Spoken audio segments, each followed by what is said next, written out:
My name is Uliana Bridges, I'm 38 years old, and I work at an advertising agency. Our family consists of my husband, David, and our 8-year-old daughter, Mia. We aren't wealthy, but we lead a comfortable life. That's partly because the advertising agency I work for pays well, even compared to my peers with office jobs. I earn a hefty salary, which has always been more than enough to cover our monthly expenses without any worry. We've even managed to save up for Mia's college tuition. Considering the cost of living and our home mortgage, there's always been some extra money left over each month. David was well aware of my high salary, and perhaps his pride was hurt by it. A year ago, David quit his full-time job and started freelancing in web design. He told me he made the switch because he felt he had reached a pay ceiling at his old job, but I was skeptical about how much one could really earn as a freelancer. Of course, I objected when he first told me he wanted to quit. I thought it would be safer for him to stay in his job, secure his full retirement benefits, and then consider other options. However, David was adamant about freelancing, so that's what he did. Ever since he began freelancing, David has been working from home. Perhaps his stated reason for quitting his job was just a cover, and he was really tired of the office politics. Either way, I had to get used to a new routine where David was always at home when I left for work. At first, Mia seemed happy that her dad was always at home when she came back from school. But lately, she had started to complain that he was too busy to play or even talk much during the day. It seemed as though David was there, but not really present. His mind was always absorbed by his screens and the endless flow of clients. That rainy Thursday started like any other day. I was rushing to finish a major campaign proposal when I received a call from Mia's school. There had been an accident during recess, a tragic, unforeseen incident involving a fallen tree branch during the fierce storm that hit unexpectedly. I left the office immediately, my mind reeling, not fully comprehending the gravity of what I had just been told. The drive to the hospital was a blur, the rain pelting relentlessly against the windshield, mirroring the chaos inside me. By the time I arrived, it was already too late. The doctors said there was nothing they could do, Mia was gone. I sat in the hospital, soaked and shivering, numb to the core, until I gathered enough strength to stand and make my way home, to tell David. The image of David's face as I stood in the doorway, breaking the news, would haunt me forever. His initial disbelief, thinking it was a cruel joke, pierced me deeper than the cold had. How could he not see the pain I was in? How could he not immediately feel the gaping hole left by Mia's absence? His detachment only fueled the rage building within me. When he finally understood that this was not a prank, that our little girl was truly gone, his shock seemed feigned, his grief a distant echo of what should have been soul-crushing agony. It was then I realized that something between us had been broken, perhaps irreparably. I made the funeral arrangements with a mechanical efficiency, my heart encased in ice. I instructed David to stay away, to give me space to mourn, to breathe, to exist in this new, hollow reality without his suffocating indifference. His mere presence was a reminder of all that had gone unsaid and undone between us, of the emotional distance that had crept into our marriage, magnified 1,000 times by Mia's sudden death. As I lay in bed that night, the house eerily quiet without Mia's gentle breathing or the soft patter of her footsteps, I made a silent vow. I would not let David forget. I would not let him shrug off his part in our family's disintegration, even if it meant dragging him through the painful truth of our failed responsibilities as parents, as partners. The next morning, I woke up to an empty house. David had taken my words seriously and was nowhere to be seen. In the oppressive silence, I prepared for the days ahead, steeling myself against the waves of grief that threatened to pull me under, determined to face them head-on, with or without David by my side. As I looked at the empty chair across the kitchen table, where Mia used to hum her favorite tunes at breakfast, the reality set in, and the first tear fell. The battle of grief had begun, and I was frighteningly alone. Mia would observe, her young voice carrying a hint of disappointment that she was getting older and seeing more than we wanted her to. "You know, Dad's always glued to his phone," she would say, half to herself, half hoping one of us would listen and recognize the plea for more attention hidden in her words. Despite her age, Mia had always been more perceptive and mature than her classmates. Perhaps it was this maturity that made her sensitive to the growing tension between her parents. Our life, which seemed to roll along without any major issues, began to show its cracks more clearly once David started working from home. I initially hoped this change would allow us to share more family responsibilities. With both of us working, I had always managed the household chores alone, believing it was just the way things had to be. But with him at home, it seemed logical to ask for help. "Can you help with things like cleaning and laundry?" "I'll still cook the meals like I always have," I suggested one evening, trying to keep the tone light and cooperative. David's reaction was no job, and they never had been. "But I work too, you know.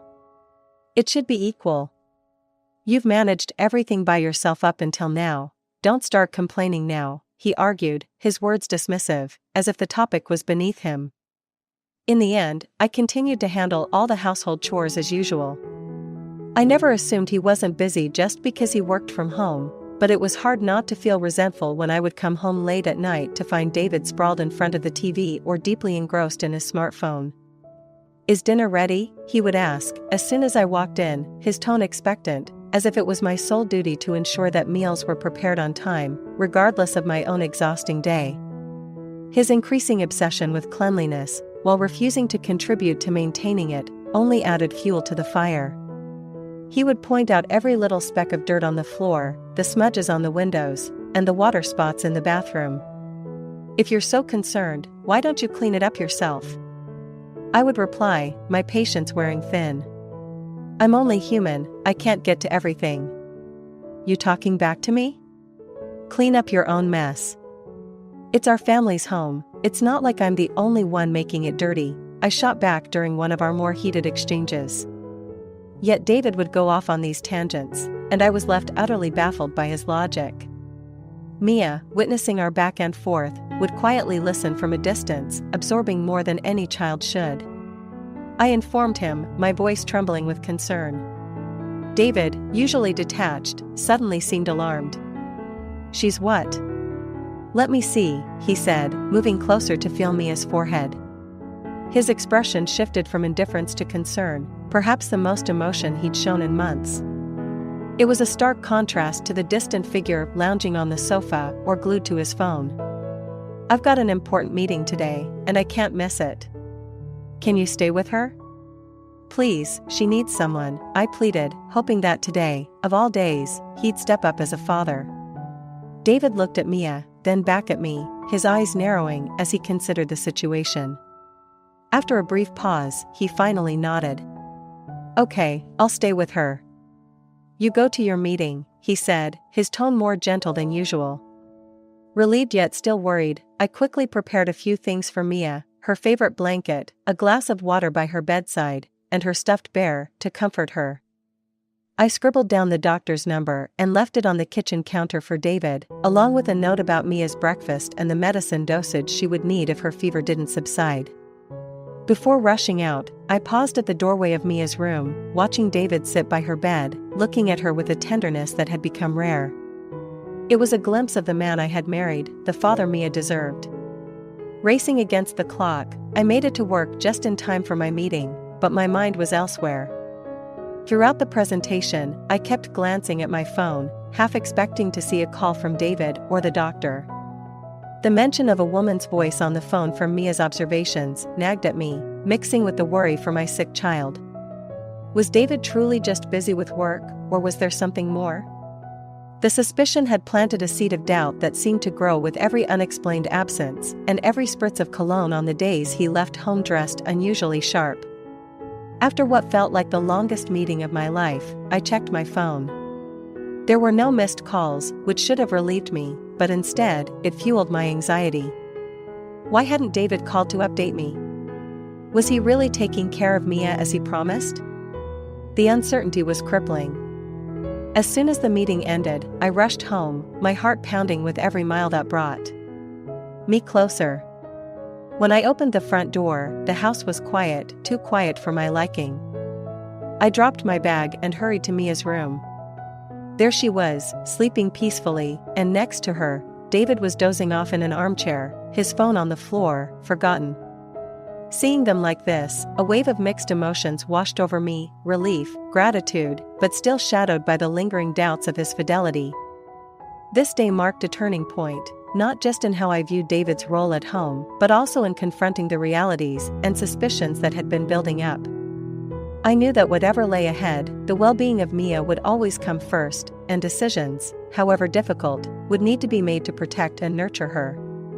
The complexity of our family dynamics, my career, David's ambiguous actions, and Mia's needs were all threads woven tightly together, creating a tapestry of daily life that was as challenging as it was intricate. The rain was torrential as I rushed Mia inside the house, her body limp in my arms. My heart was pounding as I carefully laid her down on the sofa, wrapping her in the warmest blanket I could find. Her face was pale, her lips a faint blue, and her breaths were shallow and rapid. I tried to wake her gently, "Mia, can you hear me?" But there was no response, just a faint murmur and a slight twitch of her eyelids.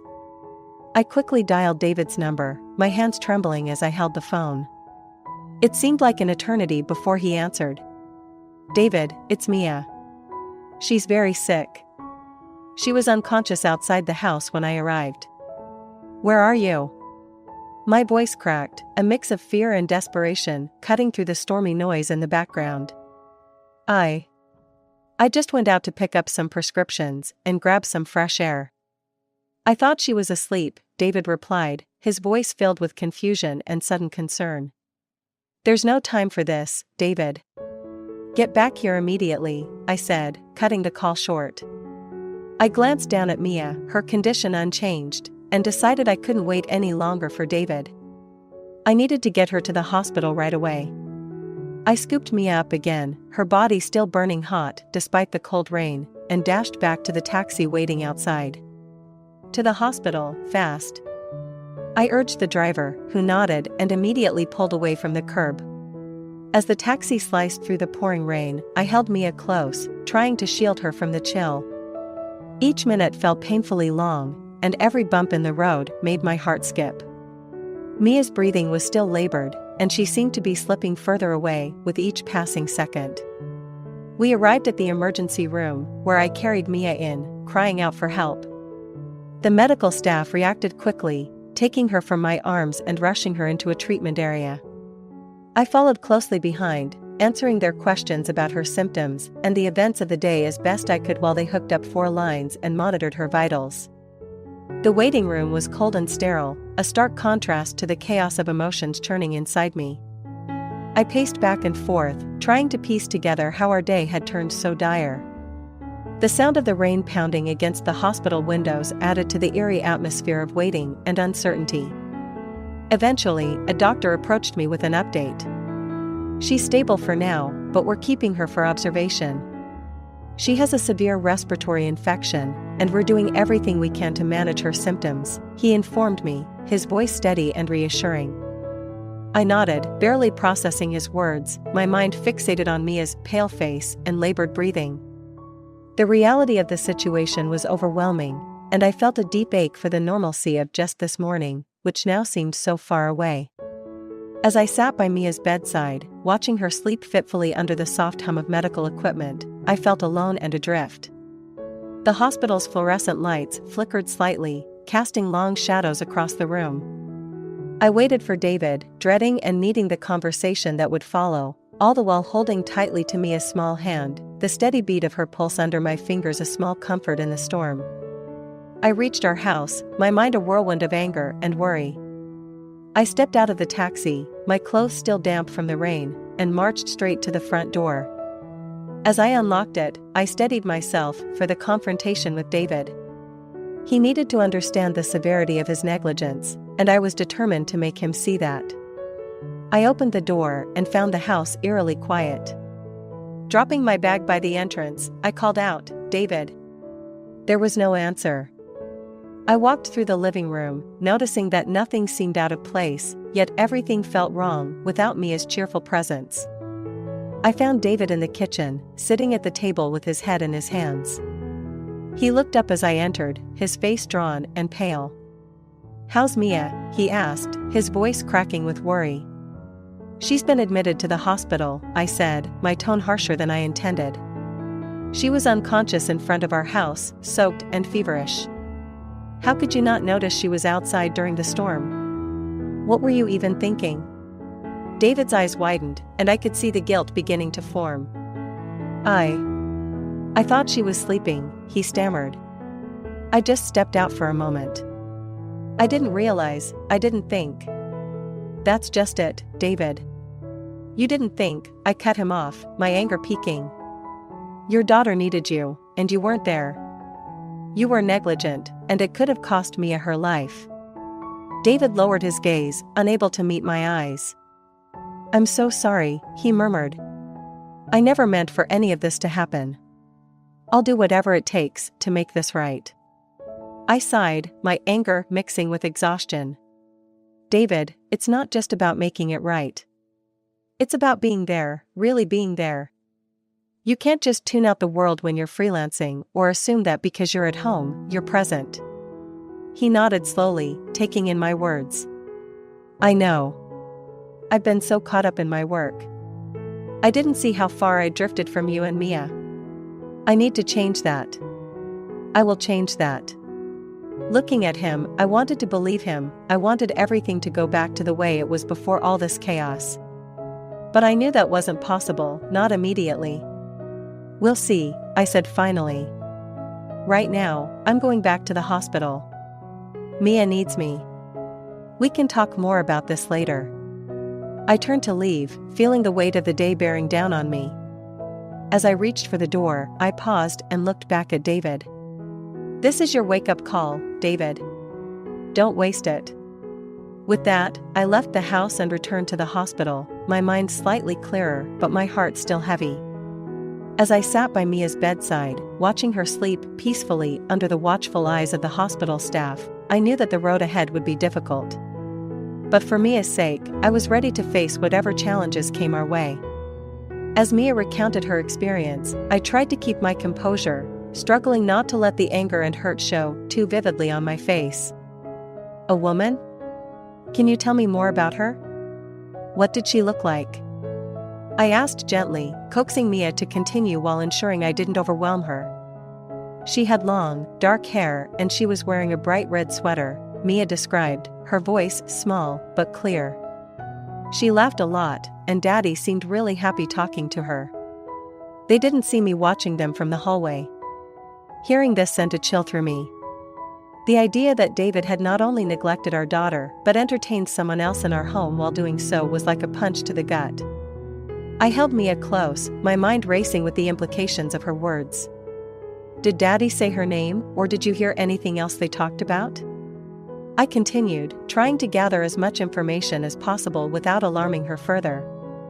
Mia shook her head. No, I didn't hear her name. They were talking about some pictures on Daddy's phone and laughing. Then he saw me and got really mad, saying I should go outside because adults were talking. Mia's voice trembled slightly, revealing the hurt she felt at being dismissed so harshly by her own father. This revelation hardened my resolve. David's behavior was unacceptable, not only as a husband but more importantly, as a father. The safety and emotional well-being of our daughter had been compromised under his watch. Thank you for telling me, sweetheart. You did nothing wrong, okay? You're the most important thing to me, and I'm here for you, I reassured her, kissing her forehead gently. Mia nodded and snuggled closer, comforted by my presence and the affirmation of her innocence in the disturbing events of the previous day. The joy of her recovery was now overshadowed by the necessity of dealing with the situation at home. After ensuring Mia was settled and comfortable, I stepped outside her hospital room to think. The image of David laughing and chatting carelessly with another woman while our daughter was neglected gnawed at me. I needed to confront David, but I also needed a plan. His disregard for our daughter's safety and well-being was a breach that couldn't be easily forgiven or overlooked. I decided to call a close friend and legal advisor to discuss my options. Legal separation seemed increasingly like the only viable path forward, not just for my peace of mind but for Mia's safety. However, I also had to consider the implications of such a decision, the changes it would mean for Mia's life, and how to manage co-parenting with David if it came to that. As I dialed the number, I took a deep breath, steadying myself for the conversation ahead. The decisions made in the next few days would shape the future for Mia and me, and I was determined to ensure it was a safer, happier one, free from the turmoil and neglect of the past. Walking into the room, the scene before me was almost surreal. David and the woman with the bright red nails sat close together on the edge of our bed, their intimacy palpable in the air, disrupted only by our sudden entrance. The shock on their faces was almost comical, if the situation hadn't been so gravely serious. Mia was supposed to be what? I said, my voice low and controlled, masking the storm of emotions inside me. David stumbled over his words, his face draining of color as he stood up abruptly. I thought you were gone on your trip, and Mia. How is she here? His eyes darted between Mia and me, his confusion turning to panic.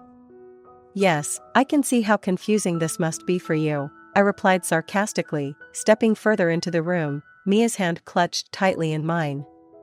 Especially since you were discussing how fortunate Mia's death was for your new relationship. I watched the woman's face, previously flushed with laughter, now twisted in a mix of fear and embarrassment. David's mistress, now clearly uncomfortable, began gathering her belongings.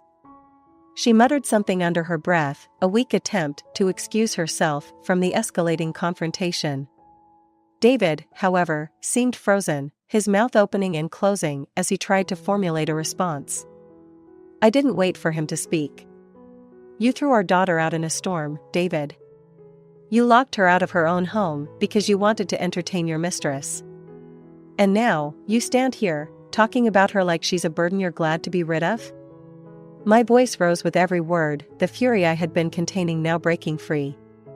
Mia looked up at me, her expression a mix of confusion and sadness. She squeezed my hand, looking for reassurance. I knelt down to her level, my heart breaking at the thought of what she had endured. You're the bravest girl I know, Mia. And I'm so sorry you had to go through this. I hugged her tightly, her presence a bittersweet comfort amidst the chaos. Standing up, I turned back to David. We're not staying here another minute, I declared. I'll be in touch with my lawyer about the divorce and custody arrangements. David finally found his voice, a desperate, pleading edge to it. Please, let's talk about this. It's not what you think. But I was beyond listening. There's nothing left to discuss, David. You've made your choices clear. Turning away, I led Mia out of the room, her small hand gripped firmly in mine. As we walked away, I could hear David calling after us, but the decision was made. There was no going back from this point.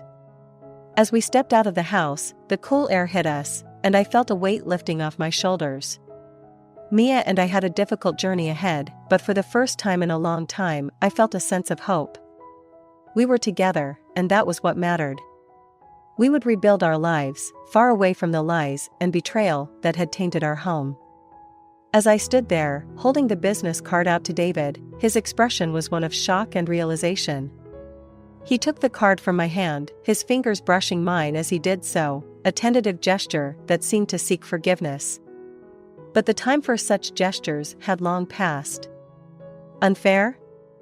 I echoed his earlier protest, my voice steady and firm. What's truly unfair, David, is what you put Mia and me through. You've made your choices, and now you must live with the consequences. David looked down at the scattered photos on the floor, the evidence of his deceit laid bare for all to see. He began to gather them up, his movements slow and defeated. I didn't think it would come to this, he muttered, almost to himself. Well, it has, I replied, my tone resolute. And now, we need to think about the next steps. Mia's well-being is my top priority, and I can't let her be affected by this any more than she already has been. David stood up, the photos clutched in his hands. I know I've messed up. I'm sorry, truly sorry, but I want to make things right, if there's still a chance. Making things right will start with you accepting the consequences of your actions, I told him. You can begin by agreeing to the terms of the divorce amicably. Think of Mia, if not us. We need to handle this as maturely as possible for her sake. David nodded slowly, his eyes meeting mine with a hint of the man I once knew, the one who would have never found himself in such a betrayal. I'll do whatever it takes to make this as right as it can be. For Mia, he said solemnly. I'll be contacting my lawyer tomorrow to discuss the details. I expect you to cooperate fully. I kept my voice firm, leaving no room for negotiation. And about informing your company and your parents, I paused, weighing my words. I will do what must be done to protect Mia and ensure she has the support she needs. This isn't about revenge, it's about responsibility. David's shoulders slumped, resigned. I understand. I'll do my part. And I'm sorry for everything. With that, I turned to leave, Mia's hand in mine. As we walked away from the house we had once called a home, I felt a mixture of relief and sorrow. The road ahead would be challenging, but I knew that with Mia by my side, we could face whatever came our way. As I drove with Mia to my childhood home, the weight of everything that had happened began to settle. I glanced at Mia through the rearview mirror. She was looking out the window, lost in thought. I wondered what she was thinking, how much she understood, and how she was processing everything. Mia, are you okay? I asked, trying to gauge her feelings.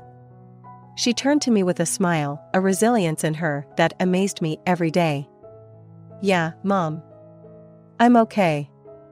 I'm glad we're going to Grandma and Grandpa's. Her simple response was filled with relief and anticipation, a stark contrast to the complexity of the emotions I was dealing with. When we arrived, my parents greeted us with open arms and tears. They were furious with David, not just for his infidelity, but for the danger and disregard he had shown towards Mia. My mother, especially, was protective, her instinct to shield both me and Mia from further hurt palpable. We're so glad you're here, safe with us, she said, embracing us both.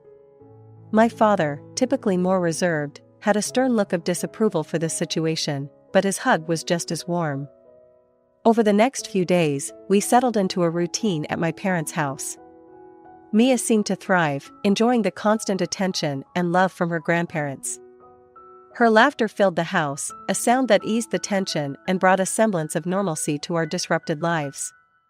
One afternoon, while Mia was drawing in the living room, my mom sat down beside me with a cup of tea. You know, I never liked him much, she confessed, referring to David. But I never thought he'd go this far. How are you holding up, really? I sighed, the weariness of the past weeks catching up to me. It's hard, Mom. But seeing Mia so happy here, it helps. It feels right to be back home. My dad joined us, sitting in his usual chair. He's going to have a tough road ahead, he said, referring to David. But you did what was necessary for Mia. You can't put a price on her safety and happiness. I nodded, grateful for their support. The divorce and the settlement had been messy. David had indeed taken on debt to meet the immediate financial requirements of the settlement. The house was left to him, but so was the responsibility of the mortgage, and without his previous salary, he'd be stretched thin. My old coworker, who kept me updated on David, mentioned how David's lifestyle had drastically changed. He had lost his mistress and was now juggling multiple part-time jobs to stay afloat. Mia, oblivious to these adult concerns, continued to make crafts and drawings, her latest project being gifts for Grandparents' Day. Mommy, do you think Grandma and Grandpa will like these? She asked later that day, showing me her colorful creations. I'm sure they'll love them, I replied, smiling at her enthusiasm. Let's wrap them up nicely and give them later at dinner.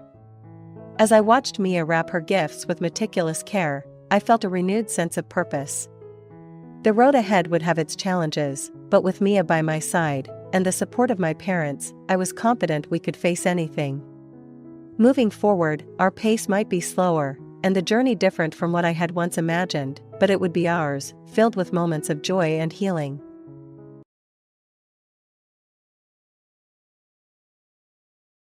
Darker than usual, his eyes narrowing as if trying to size me up, figure out where he went wrong. Music, Alex? Really? That's what you want to throw your future away for, he thundered, his voice booming through the expansive dining hall.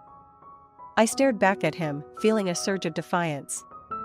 Yes, music, I replied firmly, feeling my voice shake slightly with the weight of my declaration. The room felt colder, as if my words had sucked the warmth out of it.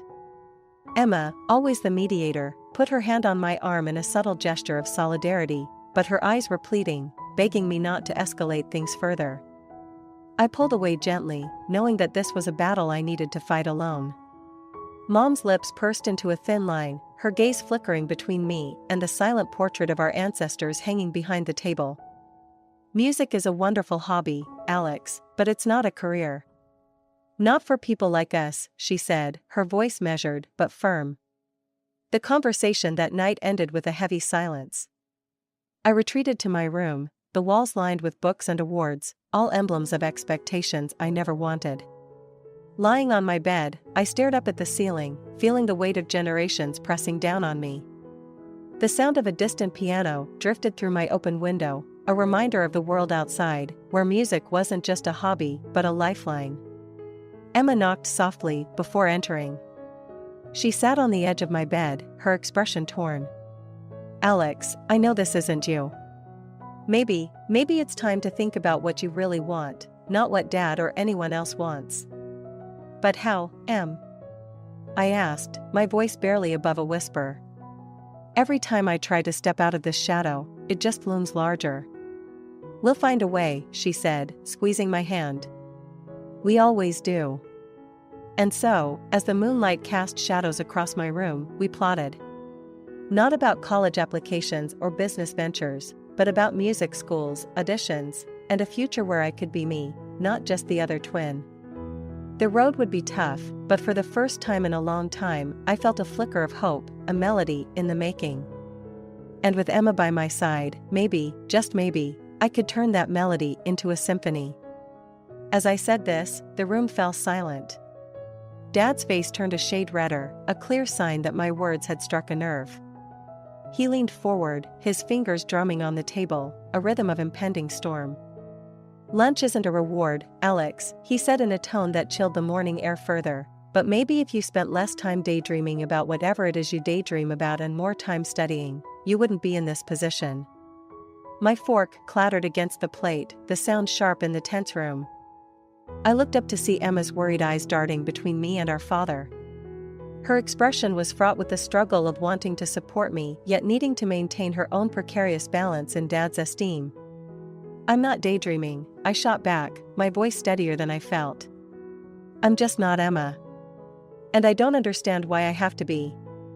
Dad stood abruptly, his chair screeching a harsh echo of his earlier warning. Because that's how you succeed in life, Alex. By being the best, not by being mediocre. I thought I taught you that. The sting of his words was worse than any grade on a report card. I stood too, driven by a mix of anger and a desperate need for him to see me, really see me. Maybe your definition of success isn't mine, Dad. Have you ever thought of that? Maybe sorrow, an unspoken apology for the role she inadvertently played in this family drama. Without another word, I grabbed my backpack from the hook by the door.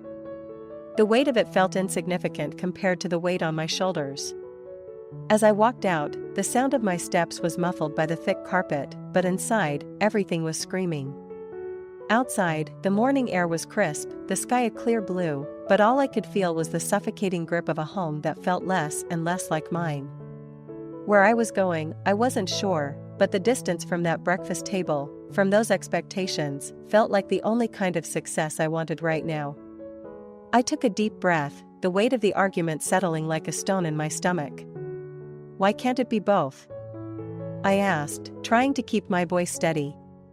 Why can't I pursue something I love and still do well in school? They're not mutually exclusive. Dad set his fork down with a clink that sounded like finality. Because, Alex, the world doesn't work that way. You have to be practical, prepare for a career that guarantees stability. Music is too risky. I could feel my frustration boiling over, but I tried to channel it into a calmer, more reasoned response. But it's my risk to take, isn't it? Shouldn't I have a say in what I want to do with my life? Mom's voice was soft, almost hesitant. Alex, we just want what's best for you. We're trying to ensure you have a secure future. But at what cost? I countered, my voice rising despite my efforts. I'm miserable. Doesn't that matter at all? Emma, ever the peacemaker, tried to soothe the escalating tension. Maybe there's a compromise here.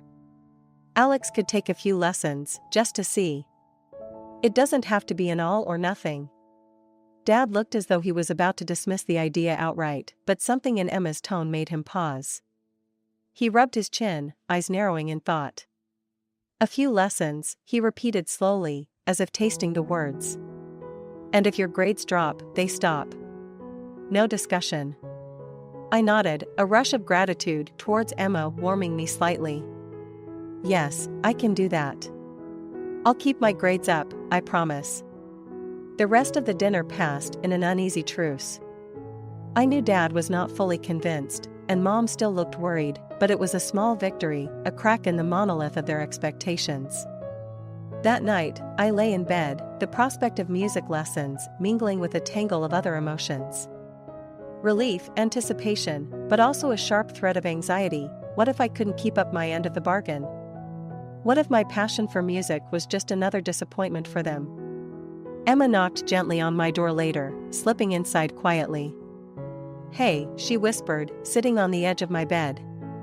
You okay? I shrugged, the emotions too complex to summarize easily. I don't know. Maybe. She squeezed my hand, her presence comforting. Just take it one step at a time, Alex. I'm here, okay? We'll figure this out together. And in that moment, I felt a little less alone. With Emma's support, perhaps I could balance the scales of my parents' expectations and my own dreams. Maybe, just maybe, I could find a way to make my music more than just a secret garden. It could be a part of my life out in the open, a declaration of who I was and who I wanted to be. His words hit like a hammer, and I felt the room spin slightly as the full weight of their disappointment crashed down on me. It's not about being careless, I managed to say, my voice firm despite the trembling inside. Princeton wasn't for me. I didn't really want to go there. You didn't want to go? Dad repeated, his tone incredulous, as if the concept of not wanting to attend one of the top universities in the country was completely foreign.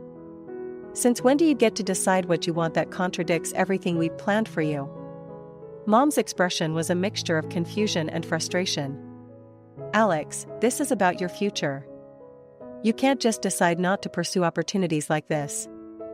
The room felt oppressively small, and I pushed my chair back, standing up to face them. But it's my future, I insisted, my voice growing louder. Why can't my choices for that future matter to you? Emma was quiet, her eyes wide as she watched the scene unfold. She had always been the one who followed the path laid out for her, the path I was constantly measured against and found wanting. Dad slammed his hand on the table, making everyone flinch. Your choices affect this entire family, Alex. You're thinking only of yourself, not how your actions reflect on us. The accusation stung, and I felt my resolve harden. Maybe I am thinking about myself, I shot back. Maybe I should have been doing that a lot sooner. I'm tired of always trying to live up to an impossible standard that doesn't even feel right for me. Emma's voice, usually so calm, broke through the tension. Dad, Mom, please. Can't we just talk about this? Maybe there's a way to figure out something that works for everyone. Her plea fell on deaf ears as Dad continued, his voice thick with frustration. We've invested so much in you, Alex. Time, money, effort. And now you throw it away because you don't want something? I knew this was a pivotal moment. If I backed down now, I'd be swept back into the current of their expectations, losing any chance of steering my own course. I'm not throwing anything away, I said, trying to keep my voice steady.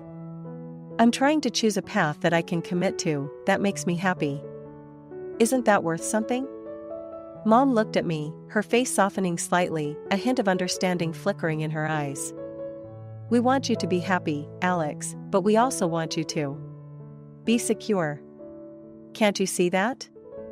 The conversation was going nowhere, spinning in circles as it always did. I knew then that if I was going to find my own way, it wouldn't be with their blessing, not yet, at least. I needed to make them see that my happiness could lead to success, even if it wasn't the kind they imagined. With a heavy heart, I excused myself from the table. I went up to my room, my mind racing with the confrontation and the daunting realization that the journey to finding my own way was just beginning. Grandma Jean's eyes sparkled with a mix of pride and mischief. Then it's settled. You're going to pursue that dream. This is your chance to prove to everyone, especially to yourself, that you can make it. The relief I felt at her words was immense, a wave washing over me, calming the tumult that had been my constant companion since the fight at home. I had been so worried about everyone else's expectations that I had almost forgotten my own desires and potential. But it's going to be tough, Grandma. I've left everything behind. No support, no fallback. She nodded, her expression serious yet comforting. Life's about taking risks, Alex. And about getting back up when you fall. You're not alone, though. You have me, and you've got a talent that can't just be shut down because it doesn't fit into a neat little box. That night, we sat up late, planning my next moves. Grandma pulled out some old contacts from her days in the local music scene, people who might help guide me, provide opportunities, or at least offer advice. It was a network I didn't even know existed, connections that seemed like lifelines now. The following day, we visited a local music shop where I met a few of Grandma Jean's friends. They were intrigued by my story, sympathetic to my situation, and eager to listen to what I could do. I played a few pieces on a guitar right there in the shop, my fingers trembling initially but gaining confidence as the music flowed. The small audience was encouraging, clapping and offering words of advice and encouragement. One of them, a guitar teacher named Marcus, was particularly impressed. "You've got a raw edge, kid, but there's real emotion in your playing. With some polishing, who knows where you could end up." Marcus offered me a part-time job at the music shop, providing lessons to beginners. It wasn't much, but it was a start, a way to immerse myself in music while earning enough to get by. "And I'll help you with your playing too," he added. "Consider it part of your training." Back at Grandma Jean's, I felt a renewed sense of purpose. The fear and uncertainty were still there, but they were matched, now, by hope and determination. I started practicing more rigorously than ever, using every moment I wasn't working to improve my skills and expand my knowledge of music. Every night, I'd sit on the porch with Grandma, talking about life and dreams. "Remember, Alex," she would say, "it's not just about proving them wrong. It's about proving to yourself what you're capable of."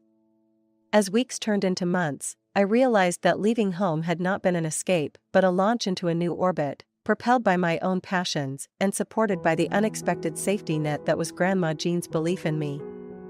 I was swimming, not sinking, and with each passing day, the shore seemed a little closer. "It's a fresh start for all of us then," Luke added, his grin infectious. He perched on the edge of an armchair, his guitar case set beside him like a trusted companion. Mark, more reserved, nodded in agreement, a small smile playing on his lips. The prospect of joining a band, of creating music not just on my own but as part of a collective, sent a thrill through me. The idea of blending my melodies with others, of being part of something larger than just my own ambitions, was compelling. "Okay, yeah, I'm interested," I admitted, surprising even myself with the eagerness in my voice. "Great!"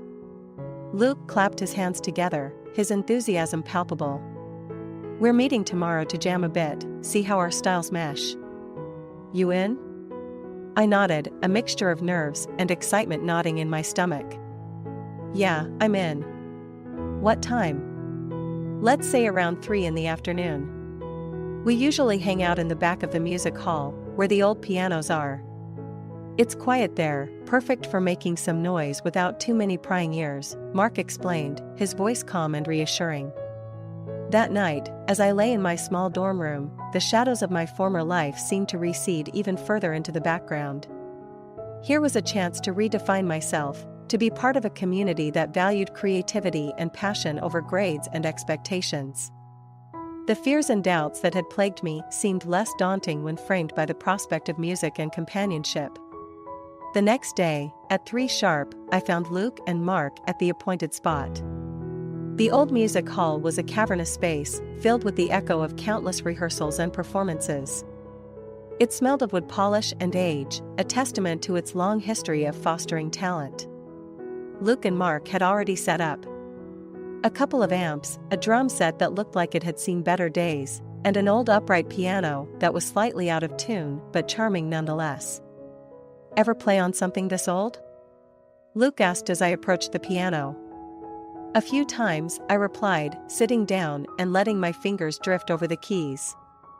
"Each one has its own character, you know?" "That's what we're hoping for, some character," Mark chimed in, tuning his guitar. We started slowly, each of us a little hesitant at first.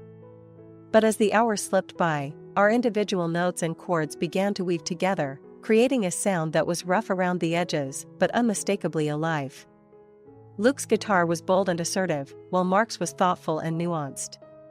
My piano filled the gaps, drawing their disparate styles into a coherent whole. As we played, I felt a sense of belonging that had eluded me for so long. Here, in this makeshift band, my music wasn't just a refuge, it was a bridge to others. When we finally paused, the sun had begun to dip below the horizon, casting long shadows across the room. Luke leaned against the wall, a satisfied smile on his face. "Not bad for a first try, huh?" "Not bad at all," I agreed, feeling a warmth spread through me that had nothing to do with the setting sun. Mark packed up his guitar, his earlier shyness replaced by a quiet confidence. "Let's do this again." "Thursday?" "Thursday," I confirmed, already looking forward to it. As I walked back to my dorm, the notes of our session replaying in my head, I realized that I was no longer just following a path laid out by someone else. I was forging my own, note by note, song by song. Emma's voice came through the line, filled with a mix of excitement and disbelief. "Alex, I heard your song on the radio." "On an actual radio station here?" "Everyone's talking about it." "How does it feel to be a star?" The reality of her words hit me like a wave. Our music on the radio? It felt unreal, a distant dream made manifest in ways I had never truly anticipated. "It's insane, Em." "It doesn't feel real," I confessed, still struggling to grasp the speed at which everything had changed. "I always knew you could do it," she said, her voice warm with pride. "You're doing what you love, and people love it too." "It's incredible, Alex." Her words buoyed my spirits, and I smiled, thankful for her support. "Thanks, Em. It means a lot hearing that from you. How's everything on your end?" "Good, good," she replied quickly, then with a hint of hesitation she added, "Actually, it's a bit hectic. Grad school's demanding, but I'm managing." "Listen, Alex, I've been thinking. Maybe I should come to one of your shows. It's been ages since I've seen you perform." The thought of Emma seeing me on stage, in this new world I had carved out for myself, excited and unnerved me in equal measure. "That would be amazing, Em. Let me know when you're free, and I'll arrange everything." As we continued talking about plans and updates from home, I felt a deep sense of gratitude. Despite the physical distance and the whirlwind of my new life, the connection with my sister remained strong, a grounding force amid the chaos. After the call, I sat back, my mind whirling with the rapid changes. From uploading songs online as a hopeful gesture to signing a professional contract and hearing our music on the radio, it had all happened so fast. Each step forward had felt both thrilling and daunting. The next few weeks were a blur of rehearsals, gigs, and interviews. The more we played, the more our confidence grew, and the more our music evolved. Our band, once just a trio of dreamers, was quickly becoming a recognized name. One night, after a particularly electric performance, as we were packing up our instruments, Luke clapped me on the shoulder. "You realize this is just the beginning, right? There's so much more ahead." His words echoed in my mind as I looked around at my bandmates, at the equipment that surrounded us, the lingering echo of cheers in the now empty venue. This journey had started with a simple desire to express myself through music, to find a space where I felt I belonged. Now, it was growing into something far bigger than I had imagined. As we headed out, the cool night air felt invigorating, a stark contrast to the heated atmosphere of the venue. The city lights blurred past as we drove, each streetlight a reminder of the path we were on, illuminating the road ahead with the promise of more to come. "It's a necessity for her focus and well-being," she insisted, her tone leaving no room for argument. I stood by, my heart hammering in my chest, caught in a whirl of disbelief and gratitude for Grandma Jean's fierce protection. Once the managers had agreed and left, Grandma Jean turned to me, her eyes softening. "You okay, kiddo?" she asked, reaching out to squeeze my shoulder. I nodded, still processing the night's surreal turn of events. "Yeah, I think so. Just didn't expect that. Not here, not tonight." She gave a small, understanding smile. "People react strongly to change, especially when it's unexpected. Your parents, they're no different. They see you changing, evolving into someone they hadn't planned on, and it scares them. But why can't they just be happy for me?" I murmured, more to myself than to her. "Why can't they see that I'm finally where I need to be?" "It's hard for some folks to let go of their visions for you, to realize you have your own," she explained gently. "But remember, Alex, this is your life, your music. You're doing what you love, and you're not hurting anyone. That's what matters." Her words were a balm, calming the storm inside me. We spent a few more minutes discussing the evening's performance and the upcoming tour dates before finally heading out. The night air was cool, a stark contrast to the heated emotions inside the venue. Over the next few days, I threw myself into the music with renewed vigor, trying to block out the family drama. Our band was getting tighter, the music more polished, and our fan base was growing. Every cheer from the crowd, every successful gig seemed like a vindication of my choices. But the confrontation with my parents lingered in the back of my mind, a nagging worry that refused to fade. I knew I needed to address it, to confront the chasm that had opened between us. After discussing it with Grandma Jean, I decided to call them. The phone rang several times before Mom picked up. "Alex?" Her voice was cautious, tinged with a mix of hope and hesitation. "Hi, Mom. We need to talk," I started, my voice steady despite the tumult inside. "About the other night, about everything, really." There was a pause, and I could almost hear her weighing her words. "Your father, he's just worried about you, Alex. We both are. I know you are. But I'm doing well, truly. This is what makes me happy, and I'm good at it. Can't you be happy for me?" I asked, hoping to bridge the gap between us. "It's not that simple," she replied softly. "Your father, he has his ideas about success, about reputation. And I just want you to be secure." "But I am secure, Mom. Secure in my music, in who I am," I insisted. "I wish you could see that." "We'll try, Alex," she said after a long silence. "It's going to take us some time, but we'll try." Hanging up, I felt a mixture of relief and unresolved tension. It wasn't a perfect resolution, but it was a start, a small step towards understanding. I knew the road ahead would be fraught with more challenges, but for now, I had my music, my band, and Grandma Jean's unwavering support. And maybe, just maybe, my parents would eventually come around. I needed a moment, just a brief pause to gather myself before facing them. The lights of the venue cast long shadows, and as I approached, I could see the uncertainty in their posture, the way they seemed smaller, diminished by their recent struggles. "Alex," Dad started, his voice hesitant, a stark contrast to the booming confidence I remembered from my youth. We've been watching you. Your success, it's more than we ever expected," Mom interjected, her voice brittle, but sincere. "We came tonight not just to see you perform, but to tell you that we're sorry. Truly sorry."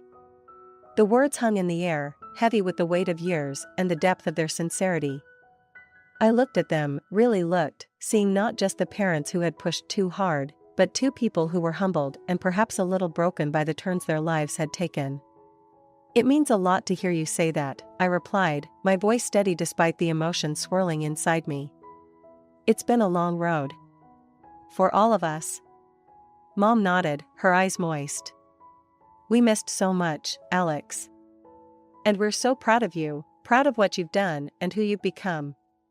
We just hope it's not too late to be a part of your life again."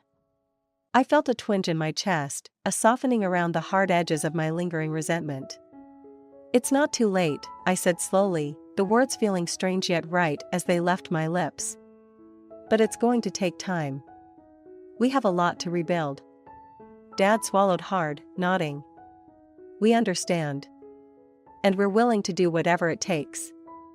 We just want to be here for you, support you." The conversation was awkward, filled with pauses and uncertain glances, but it was a start. As we slowly began to untangle the knots of our past, I realized that forgiveness wasn't just about them, it was about me, too. It was about allowing myself to move past the hurt and embrace the possibility of a new relationship, on new terms. Emma joined us shortly after, her presence a comforting constant. She hugged me tightly, then turned to our parents with a cautious smile. "It's good to see you both." Her optimism, her willingness to bridge gaps, reminded me of the best parts of our childhood. Together, we talked about her new university, my upcoming tour, and even laughed a little at some shared memories.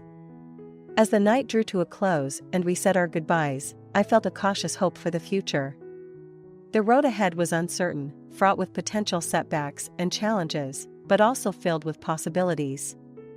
With my music, my newfound family dynamic, and a future that was finally mine to shape, I stepped forward into the night, ready for whatever came next.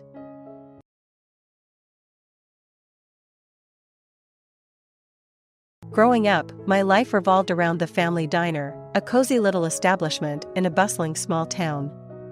My parents poured their hearts into that place, and I inherited their work ethic and commitment to community. It was there, among the clatter of dishes and the murmur of regular customers, that I learned what hard work really meant. But life had other plans, and my journey took me away from the diner and into Thomas's arms. I remember when I first met Thomas, he was charismatic and seemed like the embodiment of all my dreams.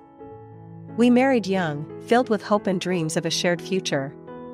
In those early days, he would often help out at the diner, charming everyone with his easy smile and helping hand. My father thought the world of him, and when he fell ill, it was Thomas who promised him that he would take care of me. That promise feels hollow now. Over the years, the man I thought I knew has faded away, replaced by someone selfish and cold. His transgressions grew over time, each one chipping away at the foundation of our marriage. His affair, his financial irresponsibility, and now, his cruel words. "Stop leeching off me," he had said, as if my decades of support and partnership meant nothing. As I stood in our living room, the room where we had celebrated birthdays, anniversaries, and many quiet, everyday moments, I felt the final threads of my affection for Thomas snap. The realization hit me hard, this was no longer the man I had married. He had not only broken his vows, but the very promise he made to my father. He saw me as a burden, not as his partner. The weight of his betrayal was suffocating. But in that suffocation, a spark of resolve ignited within me. I wasn't just a housewife, I wasn't a bystander in my own life. I was Mila Smith, a woman who had run a diner, who had raised a son, who had weathered countless storms. Ryan, our son, was now an independent adult, and there was nothing tying me down to this man who saw my love as leeching. I lifted my head, meeting Thomas's gaze with a newfound strength. My voice, when I finally spoke, was steady and clear. The conversation we were about to have would not be pleasant, but it was necessary. I was ready to reclaim my life, to pursue my interests and passions without the shadow of his disdain looming over me. The man in front of me was a stranger now, but I would face him with the courage I had learned in the family diner, surrounded by loved ones who truly valued me. Reflecting on those days, the weight of the past and its ironies hit me as I stood facing the man I once believed to be my savior. Thomas had approached me under the guise of a light-hearted flirtation, a gesture supposedly wrapped in good intentions. His charming demeanor and his connection to the man who had saved our family diner seemed like a harbinger of better times. Yet, standing there in his presence now, I realized just how twisted that initial interaction had been. Back then, under the soft glow of gratitude and youthful naivete, I saw Thomas's proposal as flattering, even bold. It was a sunny afternoon when he had first sidled up to me, right outside the diner. My father and his father were inside, sharing a handshake over the resolved debt. The hum of a busy lunch service faded behind me as Thomas leaned in, his voice a low murmur against the backdrop of bustling streets. "You're pretty. How about going out with me sometime?" "Think of it as thanks for the loan," he had said, his smile smooth and confident. At first, I laughed it off, flattered but uncertain. I appreciated his family's help, but I was not a naive girl who believed in fairy tales spun by handsome princes. But then, his tone shifted, a dark undercurrent beneath his charming facade. "Don't be ungrateful, diner girl," he whispered, a veiled threat lacing his words. At the time, I didn't fully grasp the manipulation embedded in that interaction. I rationalized it as awkward flirting, deciding to give him a chance, attributing his odd comment to clumsy attempt at humor. But it wasn't humor, it was control. And that control had only tightened over the years. Now, as I faced Thomas in the fading light of our marriage, his earlier words echoed through the years, a stark reminder of the subtle coercions that had threaded through our relationship. He had never seen me as an equal partner, but rather as someone to be kept under thumb, someone who owed him for a kindness that was never freely given. That realization stung with a clarity that was almost brutal. The man who had once pretended to be my knight was actually the architect of my confinement. Our marriage, built on a foundation of indebtedness and obligation, was a farce. As these truths crystallized, my resolve hardened. The young woman who had once stood nervously outside her family diner, unsure and swayed by a handsome face and a perceived obligation, was no more. In her place was a woman forged by years of silent battles and unspoken sacrifices, a woman ready to reclaim her life and her dignity. "I am not your debtor, Thomas, nor your property," I said firmly, the strength of my own voice surprising me. "I am Mila Smith, and I owe you nothing." The room felt charged with the shift in power as I spoke. It was not just the end of our marriage that loomed, it was the beginning of my emancipation. The years of manipulation and control were coming to an end, and though the path forward was uncertain, it was mine to shape. Despite my growing suspicions, I was trapped in a cycle of doubt and silence. Thomas's unpredictable hours and evasive answers left me anxious and isolated. The young woman who had once managed a busy diner, confident and clear-headed, found herself second-guessing every instinct. It was as if the vibrant life I had led before Thomas was a distant memory, overshadowed by the unease that now filled my days.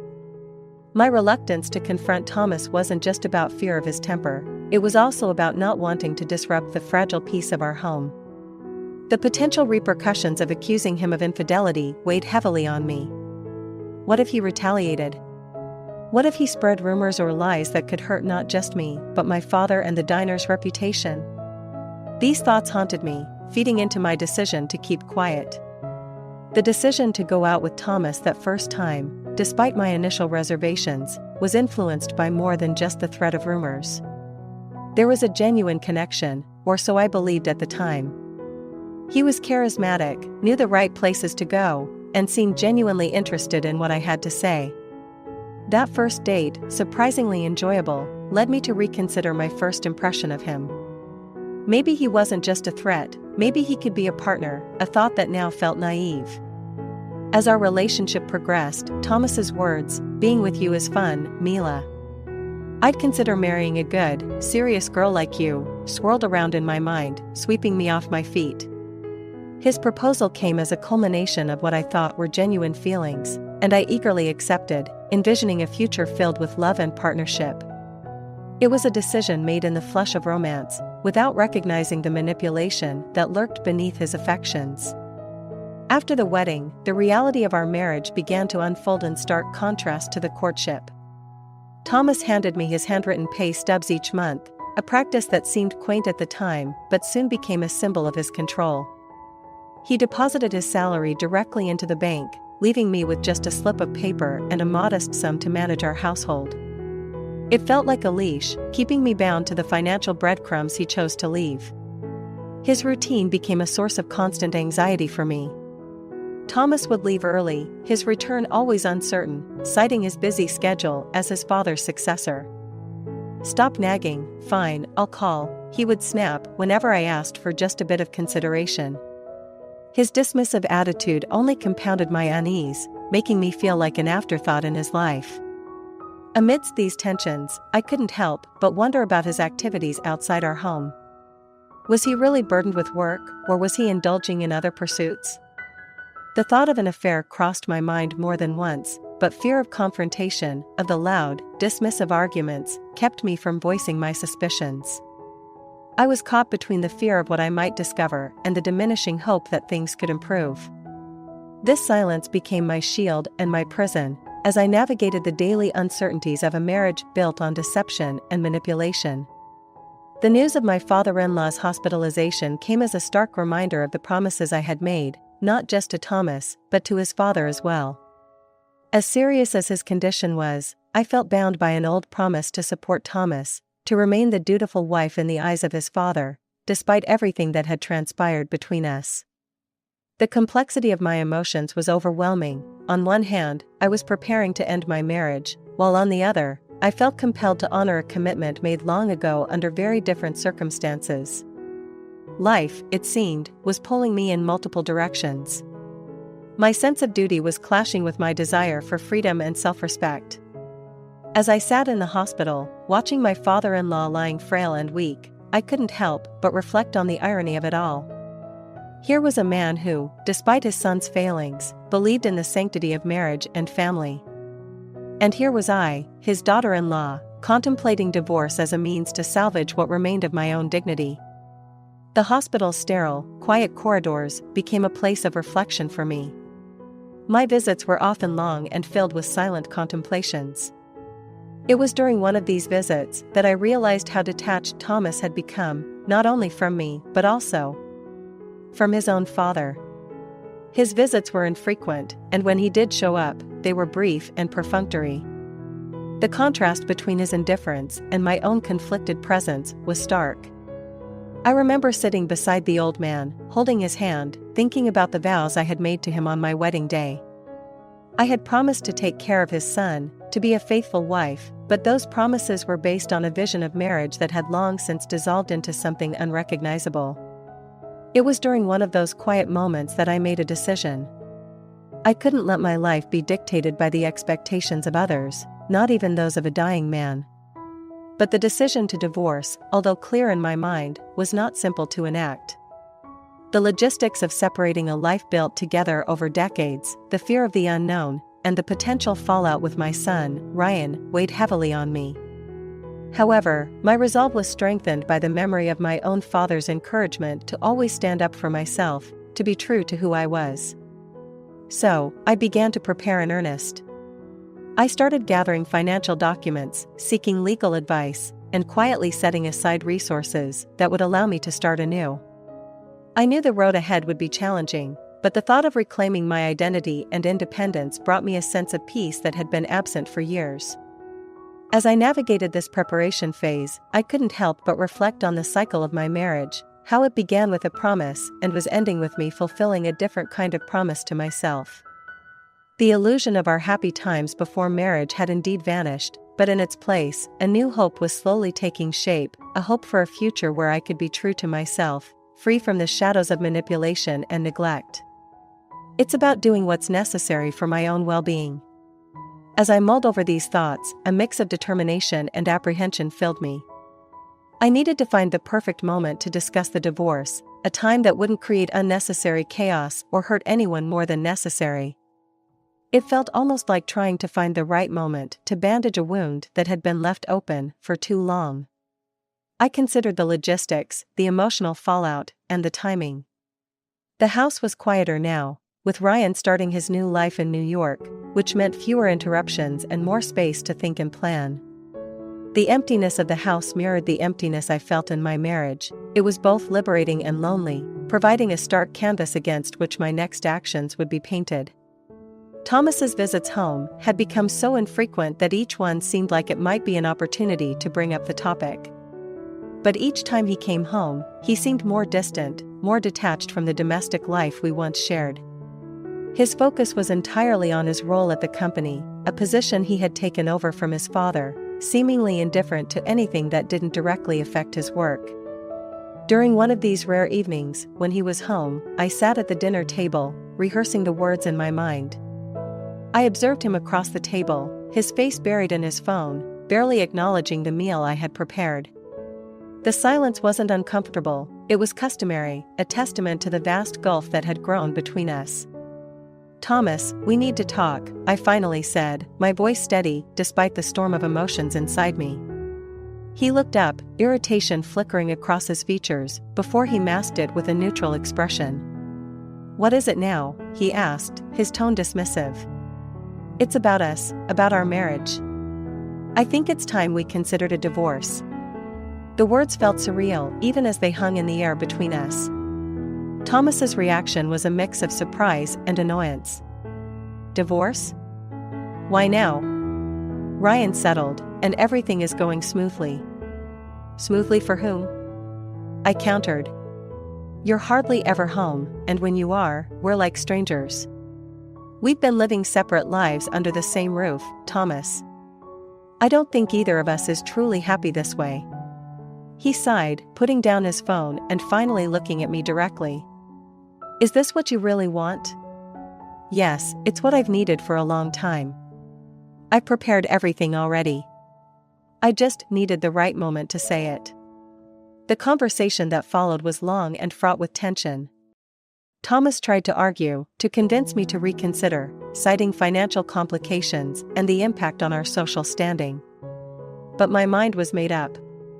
I was resolute, fortified by years of silent endurance and the newfound resolve from seeing Ryan pursue his own happiness. In the end, Thomas agreed to the divorce, albeit reluctantly. We decided to keep it as amicable as possible, for the sake of our past and the family we once were. As difficult as it was to initiate this conversation, it was a necessary step towards reclaiming my life, a life where I could finally breathe freely, unencumbered by the weight of a loveless marriage. The decision brought a mix of sadness and relief, but above all, it brought a sense of hopeful anticipation for the future. "For your things, I got rid of everything," Thomas called out coldly from the living room, his voice echoing through the empty corridors of what used to be our shared home. Stunned, I stood in the threshold of our bedroom, or rather, the shell of it. The room felt alien, stripped of its warmth and familiarity. My heart sank as the reality set in. Not only had Thomas decided to end our relationship in the most brutal way possible, but he had also erased every trace of my existence from our home. It was a clear message: I was no longer welcome here. I felt a mixture of rage and despair boiling inside me. "How could you do this?" I managed to choke out, my voice trembling with emotion. "After everything we'd been through together, how could you just throw me out like this?" Thomas appeared in the doorway, his expression one of annoyance rather than remorse. "Look, Mila, I've made up my mind. It's better for both of us this way. You need to start your own life now, away from here," he said, his voice devoid of any warmth. The coldness in his words cut deeper than the loss of my personal belongings. It wasn't just about the material items, though their absence was a shock, it was about what their removal represented. It was the erasure of years of life, love, and struggle. It was the final, undeniable proof of how little he valued me and our time together. I knew arguing was futile. Thomas had made his decision, and his actions spoke louder than any words could. The man I had once loved was gone, replaced by someone who saw me as nothing more than an inconvenience. With nothing left for me in what was once our home, I turned to leave. The future was uncertain and frightening without the security of my marriage and home. But as I stepped out into the cool air of the evening, a strange sense of relief began to wash over me. The ties that had bound me, however painful their severance, were now cut. I was free to rebuild, free to find a place where I was valued and seen, not as a burden, but as a person. As I walked away from the house, the realization that I had nothing but the clothes on my back felt both terrifying and liberating. The road ahead would be difficult, but it was mine to shape. For the first time in years, despite the shock and pain, a spark of hope flickered within me. I was on my own now, but that meant I could finally start living for myself. Thomas's accusations were ludicrous, but not unexpected. His voice was laced with the same entitled anger that had characterized so many of our past conversations. "You stole it. You must have taken the money out." "I haven't touched your money, Thomas," I replied, keeping my tone even despite the rising irritation. "The account is empty because you never deposited enough to cover the expenses like you claimed. Your father's hospital bills, our living costs, you promised to handle them, remember?" His silence on the other end of the line spoke volumes. It was a familiar pattern, Thomas making commitments he had no intention of keeping, then twisting the narrative when confronted with his failings. "You need to sort this out, Thomas. It's your responsibility," I continued, my voice firm. "I'm no longer in a position to manage these things for you. You decided that when you threw me out. But you—" "No, Thomas," I cut him off, my patience wearing thin. "I won't be dragged back into your mess. You've made your bed, now lie in it." The conversation ended with Thomas hanging up in a huff, a mix of frustration and resignation in his tone. I sighed, turning my attention back to the plate of food in front of me. The hotel restaurant was quiet, a stark contrast to the turmoil of my personal life. Despite the upheaval, I felt a profound sense of relief. The distance from Thomas provided a clarity I hadn't realized I'd been missing. In the solitude of my temporary accommodations, I began laying the groundwork for my new life. The storage unit holding my belongings was a temporary solution, but it symbolized a fresh start. I had already begun looking for a small apartment in the area, something affordable yet comfortable, where I could establish myself away from the shadow of my former life with Thomas. As I planned, I also reflected on the financial implications of my new independence. Living in a hotel was indeed costly, and though the thought of billing Thomas for it was more a fleeting fantasy than a viable plan, it underscored the practical challenges ahead. My years as a housewife had not prepared me for the financial independence I now faced, but I was determined to navigate it with as much grace and savvy as I could muster. Meanwhile, my phone buzzed again. It was an email from a real estate agent about a viewing appointment for an apartment. A small smile crossed my lips as I read the details. This could be it, the next step in building a life that was truly my own. As I walked back to my room, the weight of the past few weeks seemed a little lighter.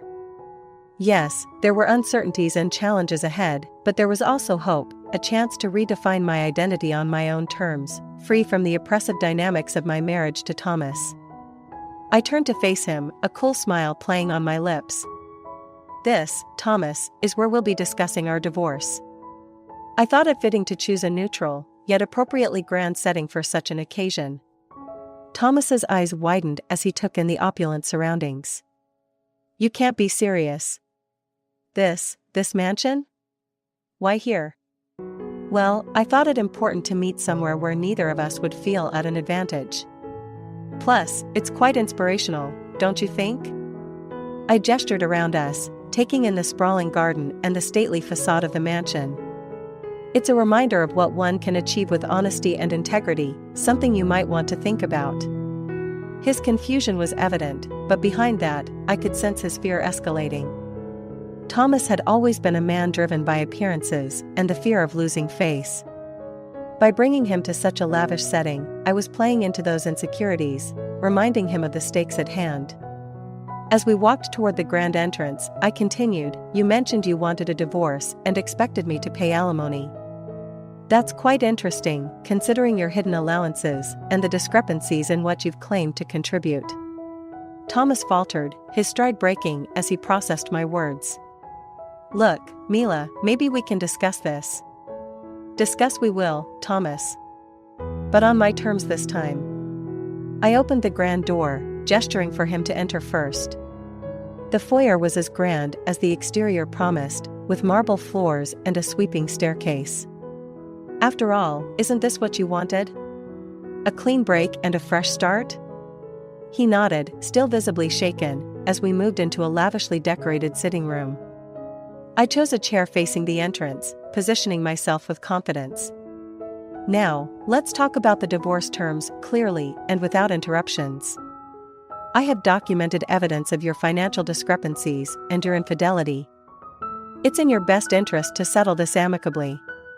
Thomas sank into the chair opposite me, his usual bravado gone. The realization that his usual tactics wouldn't work was dawning on him. He glanced around the room, as if looking for an escape, then met my gaze. What do you want, Mila? I want fairness, Thomas. I want what I'm due after years of supporting you, putting my own needs aside. We can resolve this here and now, or we can take it to court. Either way, I'm prepared. The tension in the room was palpable as he weighed his options. This was not just a discussion about dividing assets, it was a reckoning of years of manipulation and deceit.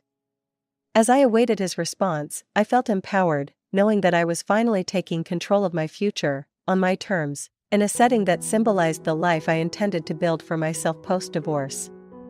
With a glimmer of realization in his eyes, he asked, "So, you were preparing for this all along? Planning our divorce and building this house?" "Yes, Thomas, I was preparing," I confirmed, my voice steady and unyielding. I was preparing to ensure that once we parted ways, I would be secure, that I wouldn't have to depend on anyone, especially not someone who never truly valued me. Thomas looked around the room once more, his expression a mixture of awe and defeat. He had underestimated me for years, seeing me only as the dutiful wife, quietly existing in his shadow. Now, confronted with the reality of my independence and foresight, he seemed lost, his usual bravado evaporated. "The truth, Thomas, is that I grew tired of waiting for you to see me as your equal," I continued, the weight of years of silence lifting with each word. "So, I took matters into my own hands.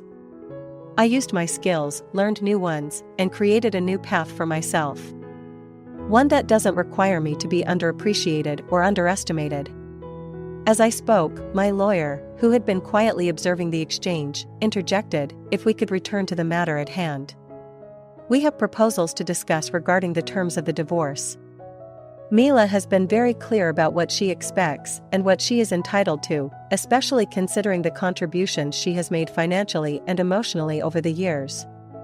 Thomas, still reeling from the revelations, nodded slowly.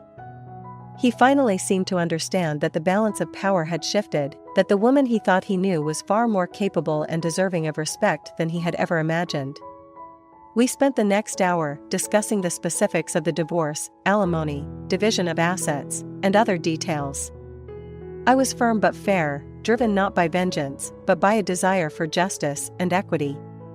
Thomas, for his part, seemed resigned, perhaps even a little respectful of the person I had become. By the time we concluded our discussion, the terms were set. Thomas agreed to the conditions, somewhat humbled by the ordeal and perhaps by the realization that he had lost not just a wife, but a partner who had stood by him, even from the shadows. As he left the grand house that symbolized my new beginning, there was no dramatic farewell, no bitter parting words. Instead, there was a simple acknowledgement, a nod that seemed to convey a mixture of regret and acknowledgement of my resilience. I watched him go, the closing door marking not just the end of our marriage, but the beginning of a new chapter in my life. One where I stood strong, independent, and free from the constraints of my past. As I turned back to the expansive living space, I felt a profound sense of peace. Here, in this place I had created, I was home. Thomas, red-faced and visibly shaking, stood before me, struggling to process the rapid downfall that had just unfolded in his life.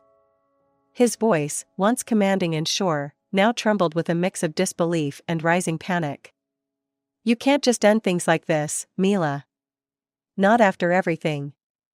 "I'm not ending anything abruptly, Thomas," I responded calmly, maintaining a composed demeanor despite the storm of emotion swirling around us. "This is the result of years of choices, each one building to this moment. You chose your actions, I'm merely ensuring that there are consequences. Thomas paced back and forth, running his hands through his hair, a gesture of frustration and confusion. But to go to my father? To show him those photos? That was low, Mila. You know how much he valued integrity in the business. It was necessary, I replied firmly. Your father deserved to know who he was entrusting his company to. The integrity of the business was at stake, not just our personal issues. He stopped pacing and looked at me, his eyes searching for some sign of the partner he once knew. Was there no other way? Did you have to destroy my career along with our marriage? Thomas, think about the choices you made, I said, my voice steady. Your affair, the secrets, the financial deceit, they weren't just personal failings, they affected everyone around you, including your employees and family. I didn't destroy your career, you jeopardized it yourself through your actions. He shook his head, seemingly trying to reject the reality before him. And what now, Mila? What do you gain from all this? I gain nothing but the peace of knowing I no longer have to live with deceit, I answered. And I hope, eventually, you'll gain insight into your own behavior and perhaps find a way to rebuild and move forward more thoughtfully. Thomas looked defeated, the fight draining out of him as he absorbed the weight of the situation. I suppose there's no turning back now. You've made your point very clear. Yes, Thomas, it's clear, I affirmed. And while this might be painful now, it's perhaps a necessary step towards something better for both of us. We can now go our separate ways honestly, without illusions. As he walked away, the finality of the moment settled around us like dust after a storm. I watched him disappear into the crowd, a part of me saddened by the necessity of our confrontation, but another part felt a profound relief. I had stood up for honesty and integrity, and while the cost was significant, it was justified. I turned away, ready to face my new life, one built on the hard lessons learned from the past. The road ahead would undoubtedly have its own challenges, but I felt equipped to meet them with a renewed sense of purpose and self-respect. The call from Ryan brought a smile to my face. It was refreshing, a lovely contrast to the heavy conversations and confrontations I'd been immersed in with Thomas and his family. Hearing about Ryan's relationship and his plans to bring his girlfriend over reminded me of the normalcy and simple joys of life that had been somewhat overshadowed by the recent events. As I hung up the phone, my thoughts shifted back to the recent upheaval with Thomas and the control of his father's company. It had been a whirlwind of strategy and emotion. When his father offered me the shares, it wasn't out of spite or an attempt to stir further discord within the family. It was a calculated move to safeguard the company from further harm due to Thomas's irresponsible actions. His father was deeply concerned about the stability and reputation of the company, and seeing his son's detrimental behavior must have been incredibly difficult. Acquiring the shares had put me in a position of unexpected power, a position I never truly wanted but accepted as a means to an end.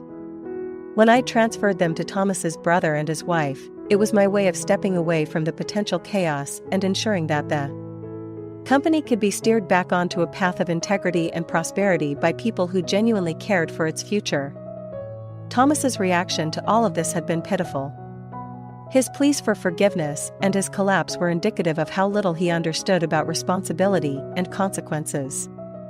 His life up until that point had been a series of taking what he wanted without consideration for the effects on others. His dismissal from the company was a harsh but necessary lesson. Now, out of the corporate world and apparently working part-time at a convenience store, Thomas would have to face a reality he had never imagined.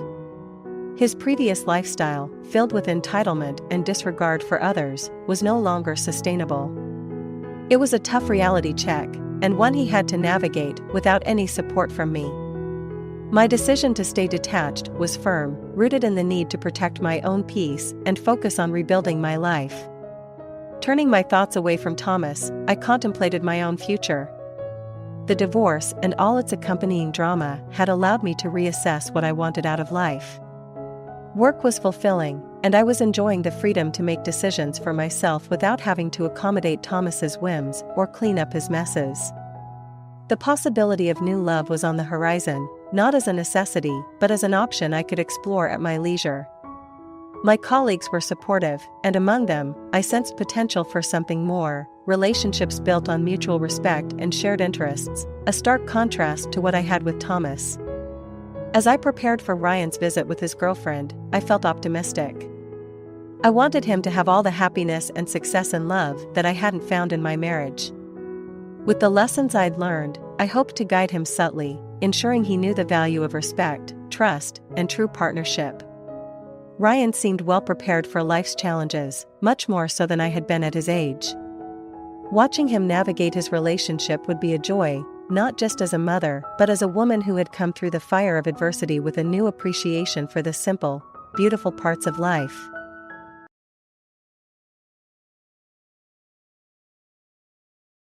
I remember vividly the moment when Simon and I, newly engaged, found this apartment.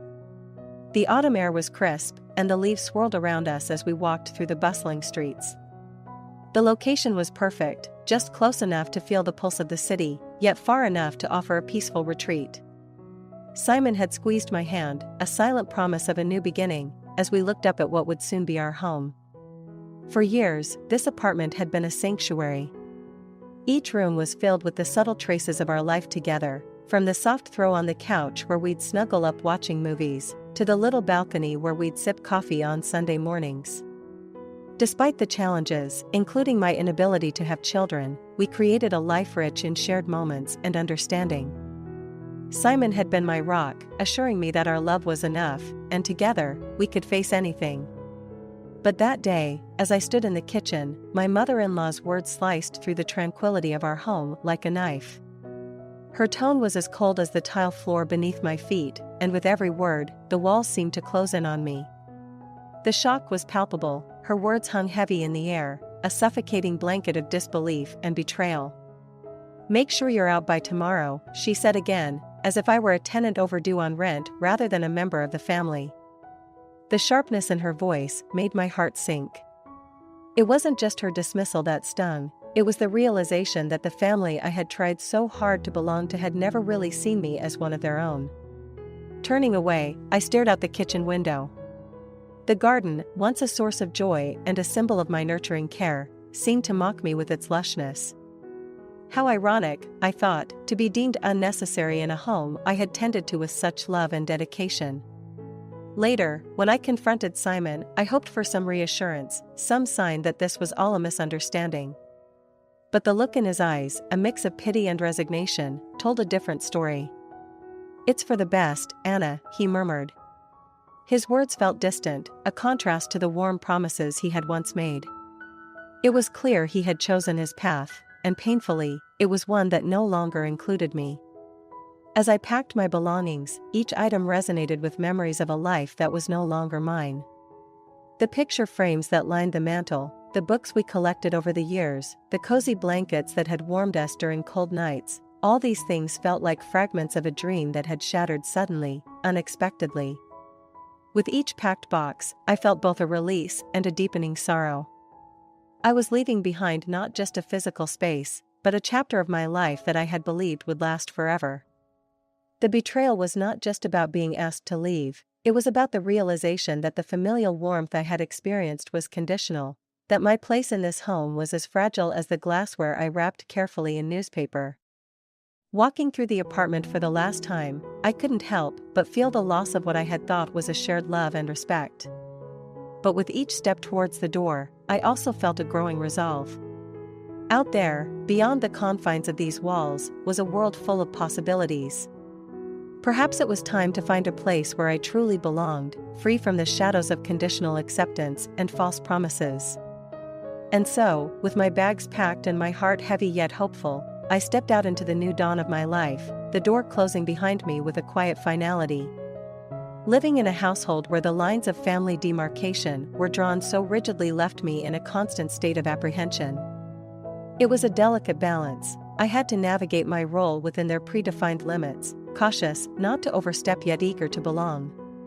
Simon's reassurances felt more like placations, gentle nudges to maintain peace rather than affirmations of my rightful place in the family. When I switched to part-time work, I did so with the hope of integrating more smoothly into the family dynamics. It seemed practical to adapt my schedule, allowing me to manage the household chores while still contributing financially. Yet, even with this change, the emotional distance within the home remained palpable. The first few months of marriage, I remember preparing meals with a hopeful heart. I would set the table for 3, only to find myself eating alone night after night. Simon would come home late, tired and preoccupied, while my mother-in-law and Michael would have already retreated to their corners of the apartment, their plates clean and put away. The silence during these solitary dinners echoed loudly, a stark reminder of the invisible barriers that kept me on the periphery of their lives. My attempts to engage with Michael were met with subtle rebuffs. At times, I caught glimpses of curiosity in his eyes, quickly masked by a veil of indifference as soon as our eyes met. It was clear that any relationship with him had to pass through the gatekeeper, his grandmother. Her influence was profound, and her approval seemed necessary for any significant interaction. The day I learned about Michael's school activity was a particularly bitter pill. Eager to be involved, I approached the topic with enthusiasm, only to be met with a firm rebuff from my mother-in-law. "We'll go there, just Simon and me, Anna. You don't need to worry about it," she declared, her voice carrying an undertone of finality that chilled my spirit. Her words, meant to exclude, hung heavily between us, and I felt a profound sense of isolation. That night, when I spoke to Simon about it, his explanation did little to assuage my feelings. "Mom's been clinging to Michael, she probably thinks you're trying to take him away," he explained wearily. His words were meant to be comforting, an insider's insight into his mother's protective nature. Yet, they underscored my outsider status, reinforcing the notion that I was an intruder in what should have been my own family. Simon's promise to talk to her eventually felt hollow. It was always eventually, a time that seemed perpetually just out of reach, a deferred confrontation that never materialized. My role, it seemed, was to be ever patient, always understanding, continually adjusting to accommodate the unspoken rules that governed their familial interactions. Each day, as I walked through the apartment, adjusting cushions and dusting shelves, I reflected on my place within these walls. They were filled with pictures that did not include me, books I had never read, and remnants of a family history in which I had no part. It was a strange limbo, living inside a home that never truly felt like mine, among people who saw my presence as a mere convenience rather than a genuine addition to their lives. The daily torment seemed to increase with each passing day, particularly after Michael moved out. My mother-in-law's presence became even more oppressive, her criticisms more biting. It felt as though, with Michael gone, the buffer that had somewhat diluted her negativity was no longer there, leaving me to bear the brunt of her hostility alone. Each day I returned home from work, the atmosphere was thick with tension. I'd find her sitting at the dining table, her eyes sharp and scrutinizing, as if she were waiting to catch me in a mistake. Her voice, once just cold, now carried a venom that seeped into every corner of our home. "You're really inefficient. At this rate, it'll take you all night," she would snipe as I fumbled through the preparation of our dinner. Cooking had never been my forte, a fact that became painfully apparent once my mother-in-law ceased contributing to any household duties. Each dish I prepared was met with harsh criticism. "This tastes awful," she'd declare after a mere taste, her face twisted in disgust. "I'm sorry, I'm trying my best," I'd respond, trying to keep my voice steady despite the frustration welling up inside me. "You're astonishingly tone-deaf when it comes to flavors, Anna," she would continue, each word a hammer driving the wedge deeper between us. "It's a good thing Michael never had to eat this. How terrible." Such comments made it clear, her goal wasn't to encourage improvement but to belittle and demean. As the days turned into weeks, the criticisms extended beyond the kitchen. "Why are there so many wrinkles in the laundry? You have to vacuum every nook and cranny. You really can't do anything right," she would complain. Every attempt I made to maintain the home was met with disparagement, as if my very efforts were an affront to her standards. One particularly difficult evening, as I struggled with a stubborn stain on one of the tablecloths, she watched me with a look of sheer disdain. "Didn't your family teach you anything?" she sighed dramatically, shaking her head. The insinuation that even my upbringing was deficient was a blow that struck deeper than I had anticipated. It was then that I realized there was nothing I could do to win her approval, her mind was set against me from the start. The constant belittlement about my capabilities as a housekeeper soon merged into personal attacks on my character. "I don't know how you won over Simon, but I can't see much charm in you as a woman," she would conclude, her words slicing through the last vestiges of my patience. And always, she would circle back to the same painful refrain: "If you hadn't come, Michael would have never left." Living with such constant criticism, with the air always heavy with disapproval and scorn, I found myself shrinking smaller each day. My confidence, once bolstered by Simon's love and support, now felt like a distant memory, eroded by the relentless tide of my mother-in-law's contempt. Each night, as I lay in bed listening to the quiet hum of the city outside, I wondered how long I could endure this life, feeling more like an unwelcome guest in my own home than a wife and a member of the family. The glare my mother-in-law bestowed upon me in that moment felt as cold and piercing as ever, but it also carried a new intensity, a sort of desperation tinged with accusation. Her excitement over the impending arrival of her great-grandchild had rekindled a spark in her that I hadn't seen in years, yet it also seemed to amplify her disdain towards me. Her happiness was shadowed by an undertone of bitterness whenever our paths crossed. "I just thought Sarah might want to pick things out herself," I reiterated, trying to keep my voice steady despite the rising tension. My suggestion was logical, I believed, respectful of Sarah's role as the mother-to-be. I wanted to ensure she felt involved and central to the preparations, a courtesy I had seldom felt in my own interactions with the family. "How can you be so cold? It's Simon's grandchild." "Oh, that's right, you're not related to Michael by blood. You don't care, do you?" The words stung, not just because of their cruelty, but because they touched a nerve deep within me. The accusation of being uncaring was unjust and hurtful, especially considering the countless times I had tried to show my love and support for the family, often setting aside my own feelings in the process.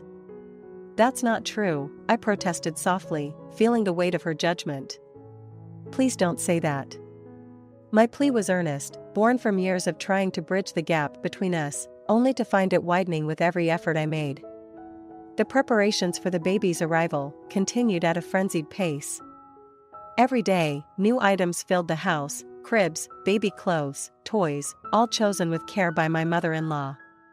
Her energy was boundless when it came to anything related to Michael's future child.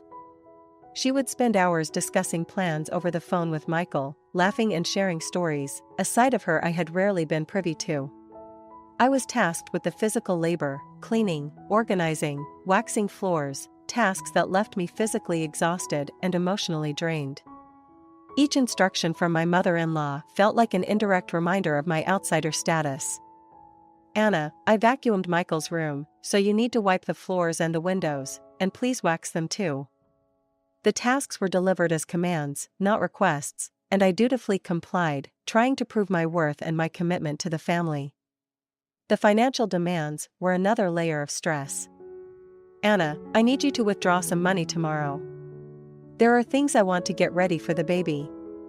The requests for money were frequent and often substantial, with little consideration for our budget or financial plans. Each time, I felt a pang of resentment, quickly suppressed, as I reminded myself that this was for Simon's grandchild, a connection that was meant to be important to me as well. Yet, with each passing day, I felt more like an instrument in my mother-in-law's grand plan, rather than a valued member of the family. My attempts to participate in the decisions were brushed aside, my concerns dismissed. It was clear that in her eyes, I was there to facilitate her desires, not to have any real input or connection. The excitement she felt for the future was a stark contrast to the growing desolation I felt, as I navigated the complexities of a family dynamic that continuously excluded and undermined me. "We don't need another mother figure anymore, you've been redundant for a while now," she continued, her words cutting deeper with each syllable. "Michael and his family will be living here, so make sure you're out by tomorrow." The finality in her voice left no room for negotiation, and the shock of her demand rendered me speechless.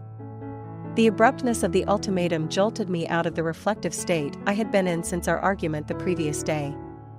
There I was, trying to manage the complexities of our household finances, attempting to secure a stable future for all of us, only to be dismissed as redundant, an extra piece in the familial puzzle that no longer fit. As I stood there, the enormity of what was happening began to sink in. For years, I had navigated the delicate balance of being both a supportive wife and a dutiful daughter-in-law, often at the expense of my own comfort and happiness. I had adjusted to the harsh realities of living with a woman who saw me more as an intruder than as family.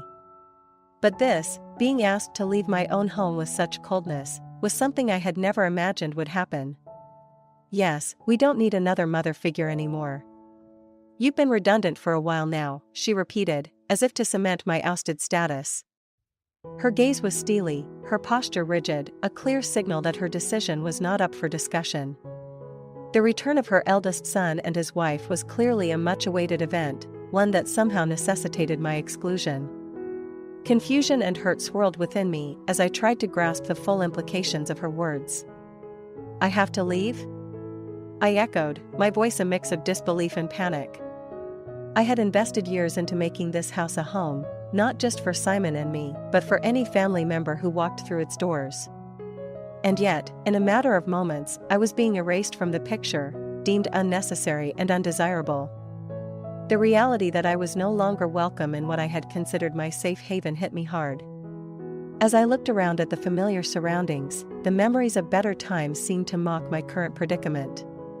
Every room held echoes of laughter, shared meals, and quiet evenings, all the minutiae that make up a shared life. Now, I was being stripped of my place in this world, ousted with as much thought as one might give to an outdated piece of furniture. Stunned, I felt my resolve hardening. If this was how little I meant to the family after all these years, perhaps it was time to reevaluate where I stood. The hurt was overwhelming, but beneath it, a spark of defiance flickered to life. I was being forced out, yes, but I was not going to leave as a victim.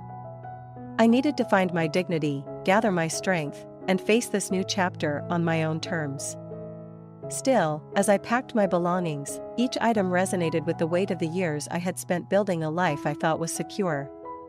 The task was both physically and emotionally draining, a tangible dismantling of a life I would soon be leaving behind. As I zipped up the last suitcase, I realized that the path forward was uncertain, but it was mine to shape. With a deep breath, I prepared to step out into an unknown future, carrying both the pain of departure and the hope of new beginnings. Sitting at the bar, the familiarity of the tavern enveloped me like a warm blanket. It was strange, this mix of nostalgia and current turmoil. As the owner walked away to prepare my order, I stared at the phone in my hand, the picture on the screensaver, a happier time that now seemed like another life.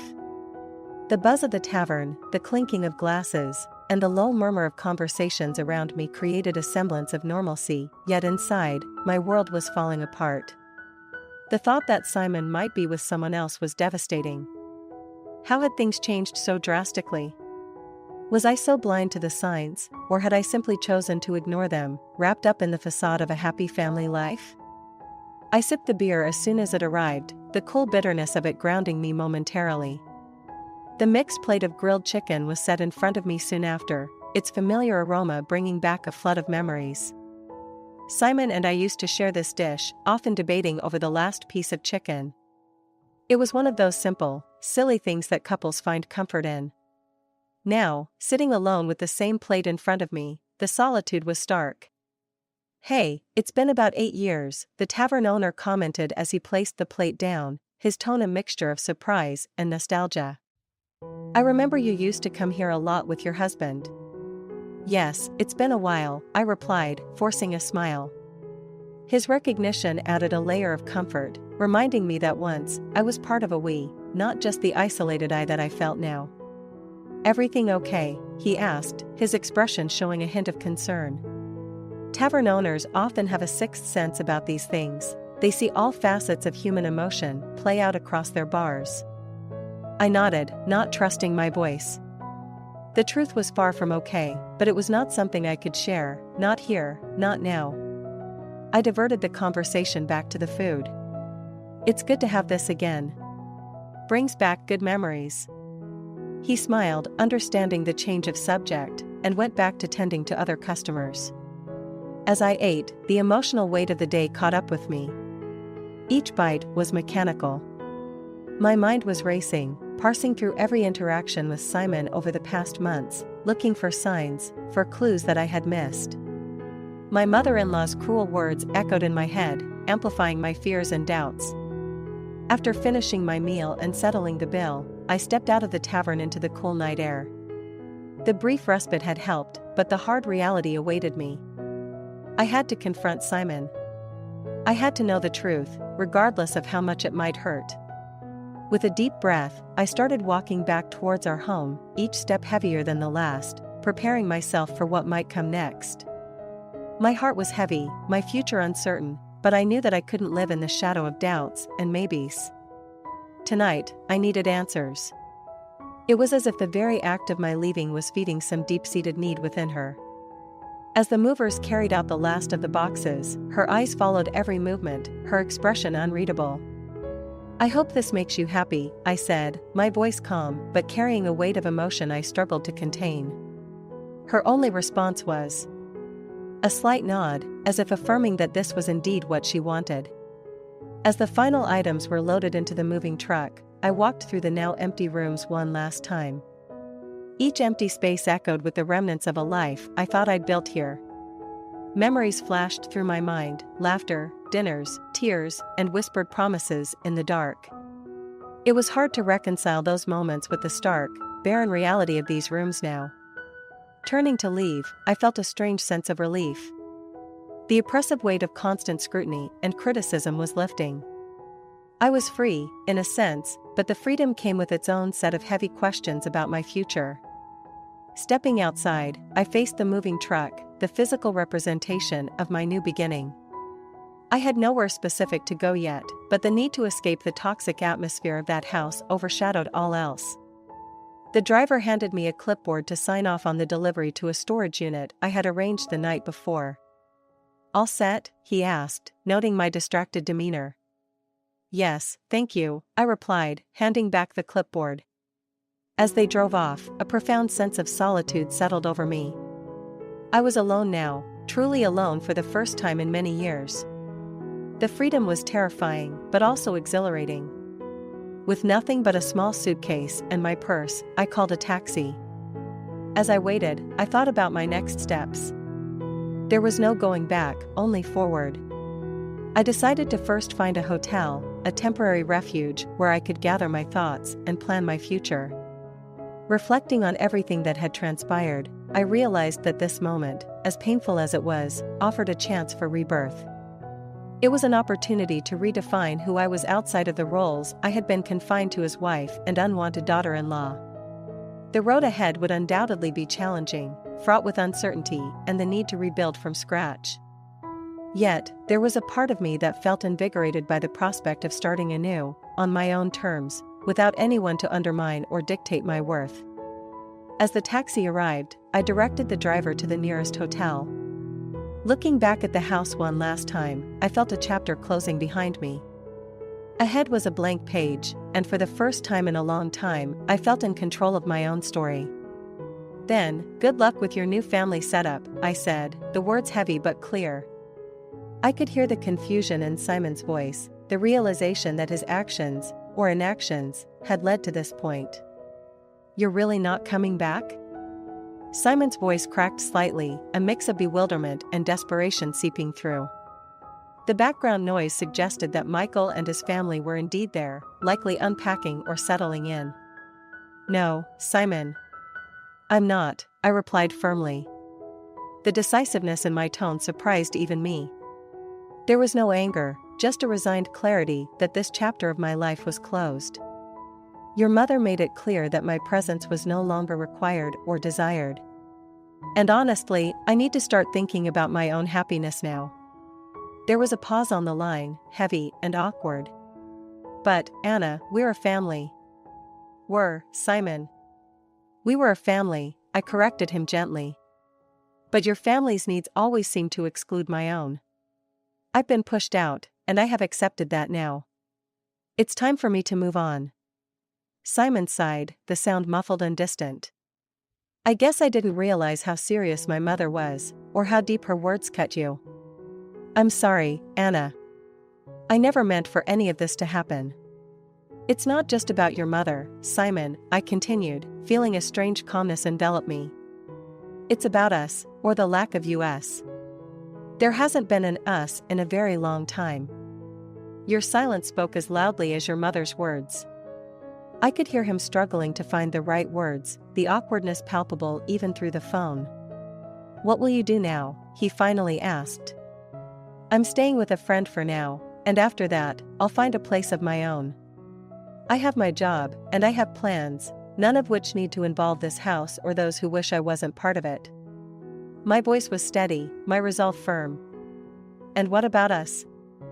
Is there no chance? He trailed off, unable to finish. Simon, you need to focus on Michael and his family now. That's what's important, right? I'll be fine. I've made peace with this. Maybe one day, you'll understand why this had to happen. Ending the call, I felt an overwhelming sense of liberation. Despite the initial pain and the tumult of emotions, I was now free from the constraints and expectations that had silently choked me for years. It was a freedom born of necessity, of a desperate need to reclaim my own life and identity. As I looked around my temporary room at my friend's place, a sense of possibility began to take root. Yes, the future was uncertain and undoubtedly there would be challenges, but for the first time in a long time, it was mine to shape. A life free from the shadows of disdain and dismissal, a life where I could perhaps find what truly made me happy. Expenses has always been something Simon handled, Sarah interjected, her voice tinged with disbelief and a hint of panic. We were under the impression that staying here wouldn't add to our financial burdens. Things have changed, Sarah, I said calmly, turning to face her directly. The financial dynamics of this household are not what you might have been led to believe. I've been bearing the cost of the rent and a significant portion of the living expenses for the last 5 years. The room fell silent, the tension palpable. Michael's face contorted with confusion and frustration, clearly struggling to reconcile this new information with his previous understanding. My mother-in-law sat stunned, her earlier aggressive demeanor replaced by a look of bewilderment. She glanced between Simon and me, perhaps finally grasping the extent of the financial deception. I thought Simon was covering everything. This is why you've been working so much? Michael finally asked, his tone a mixture of anger and confusion, directed more at Simon than at me. Yes, Simon finally spoke up, his voice low. The company has been struggling, and I didn't want anyone to worry. I wanted to maintain our lifestyle, to keep everything running smoothly without burdening anyone with the reality of our financial situation. And so, I stepped in, I continued, feeling a need to clarify the full extent of the circumstances. I didn't mind at first, because I thought we were all in this together, as a family. But it seems that's not how things have played out. My mother-in-law, usually so quick to dominate any conversation, remained silent, absorbing the shock of these revelations. It was clear that the image of her son as the sole provider had been deeply ingrained in her perception of our family dynamics. Now, with me moving out, I'm no longer able to cover these costs, I added, addressing Michael directly. It's only fair that you take on the responsibility, especially since you'll be living here. But $5,600 is that's too much. Sarah exclaimed. We can't afford that on our part-time jobs. Wasn't the plan always for us to move back here so we could save money while starting our family? The plan changed when I was told my presence here was redundant, I said firmly. I've made my contributions over the years, far beyond what was fair or expected. Now, it's your turn to figure things out. I'm sure you can understand, especially with a child on the way. Michael looked deflated, his earlier bravado evaporated as the reality of the situation settled in. He glanced at Simon, who avoided his gaze, and then at his grandmother, who still seemed to be in shock. I'll leave you all to discuss this, I said, standing up from the chair. I came back to clarify things and to ensure there's no misunderstanding about my departure and the reasons behind it. As I turned to leave, a mix of emotions coursed through me. There was relief at having spoken my truth, sadness for what had once been, and a resolute sense of closure. I had done what I needed to do, said what needed to be said, and now it was time for me to step away completely. Leaving the house, I felt the chapter fully close behind me, a definitive end to a long and tumultuous saga. Ahead lay a path unburdened by the weight of those complications, a future where I could finally focus on myself and my own needs without apology or explanation. "You've always been selfish, only thinking about yourself," she spat, her voice dripping with venom. I met her glare with a calm, steady gaze. Over the years, I had learned that reacting to her outbursts only fueled her anger more. "No," I replied, my voice even but firm. "I have always tried to be a part of this family, to support Simon and to make this home a better place for everyone. But it seems that no matter what I did, it was never enough for you." Her face reddened, and she seemed to be searching for a retort, but none came. Instead, she huffed and turned away, her body language screaming of defeat yet unwilling to admit it. This was perhaps the first time I had truly stood up to her without holding back, and it felt both liberating and deeply sad. Turning back to Simon, I saw a man caught between his mother and his wife, his face etched with confusion and regret. "Simon," I began, my voice softer now. "I have loved you, and part of me always will.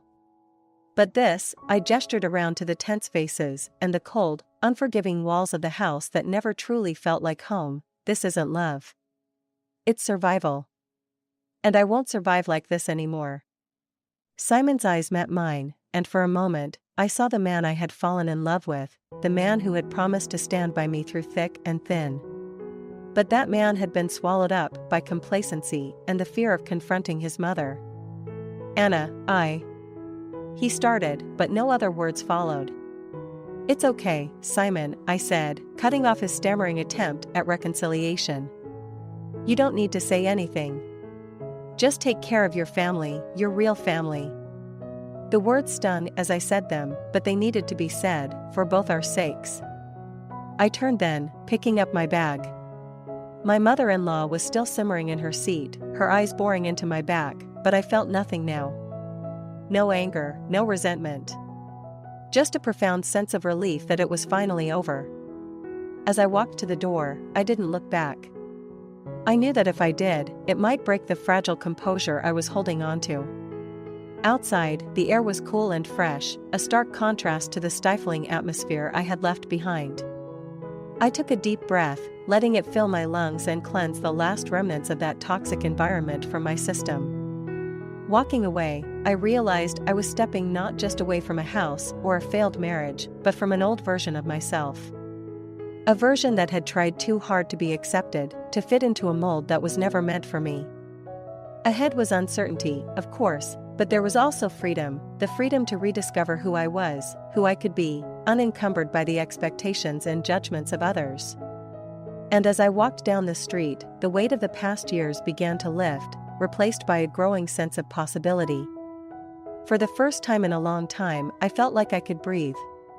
After everything that happened, it feels refreshing to start anew. I've settled into my new apartment, a cozy place with just enough space for me and my essentials. It's quiet here, devoid of the constant tension and drama that had pervaded my previous residence. The simplicity of my new surroundings has given me a sense of peace that I hadn't realized I was missing. The furniture and appliances from my old life, reminders of a time and a person I was trying to move past, felt out of place in this new chapter. Disposing of them wasn't just a physical act of clearing space, it was symbolic, too, a way of letting go of the past and all the heavy emotions tied to it. Now, my living space is filled only with items that serve my current life, each one chosen carefully to reflect and support my new beginning. Work has been a sanctuary, too. Returning to my full-time role as a pharmacist has rekindled a passion for my profession that I'd nearly forgotten under the weight of my marital issues. Every day offers a new opportunity to help others, providing a sense of purpose and fulfillment that had been dulled by personal strife. I've reconnected with old friends and made some new ones, people who know me as just Anna, not as someone's estranged wife or the unwanted daughter-in-law. It's liberating to be seen for who I am, not for the roles I was forced into. These relationships, built on mutual respect and genuine affection, are a stark contrast to the forced interactions of my former life. As for Michael, his apology letter was a bittersweet reminder of what might have been. It's painful to think about the years lost to misunderstandings and manipulations, about all the moments we could have shared as a family if things had been different.